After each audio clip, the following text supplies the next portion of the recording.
இந்த தூத்துக்குடி சாத்தாங்குளம் சம்பவத்தில் ஜெயராஜ் மற்றும் அவரது மகன் பென்னிக்ஸ் இவர்களுக்கு நடந்த இந்த கொடூரம் கஸ்டடியல் டெத்தில் அதில் ஈடுபட்ட காவலாளிகள் தான் குற்றவாளிகள் என்று சந்தேகிக்கப்பட்டதின் அடிப்படையில் அவர்களே குற்றவாளிகள் என்று பல கட்ட விசாரணைக்கு பிறகு நேற்று Madurai first additional district and sessions court மூலியமா தீர்ப்பு வழங்கப்பட்டிருக்கு.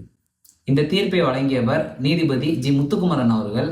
இந்த தீர்ப்புல நீதிபதி அவர்கள் வருகின்ற 30ஆம் தேதி இவர்களுக்குரிய தண்டனை பற்றி விவரங்கள் தெரிவிக்கப்படணும் குறிப்பிட்டிருக்காரு. மாநில அரசு மற்றும் மத்திய அரசிடம் அவங்களோட சேலரி ஸ்டேட்மெண்ட், ஹெல்த் கண்டிஷன், அப்புறம் பிற அசட் சொத்துகளுக்குரிய விவரங்கள்லாம் சப்மிட் பண்ண சொல்லியும் கேட்டிருக்காரு. இந்த வழக்கில் மொத்தம் 10 காவலர்கள் சந்தேகத்தின் பேரில் விசாரணை செய்யப்பட்டனர். ஆனால் ஒருவர் மற்றும் கோவிட் பாதிப்பால் இறந்து விட்டார். இவர்கள் செய்த இந்த கொடூரங்களின் சாட்சியங்களை அவர்களே அளிக்க முயன்றதாகவும் இந்த விசாரணை மூலம் தெரிய வந்துள்ளது. மார்ச் 30 அன்று இவர்களுக்குரிய தண்டனைகள் நிர்ணயம் செய்யப்பட உள்ளது. நிர்ணயம் செய்யப்பட்ட பிறகு இந்த வழக்கை மீண்டும் பார்ப்போம். இந்த கொடூரம் அரங்கேறி 6 வருடங்களுக்கு பிறகு நீதி கிடைத்தாலும் தாமதமானாலும் தரமான நீதி கிடைக்கும் என்று நம்புகிறேன். சட்டம் அறிவோம், உரிமையை காப்போம். Yours lawfully Manoj. தேங்க்யூ.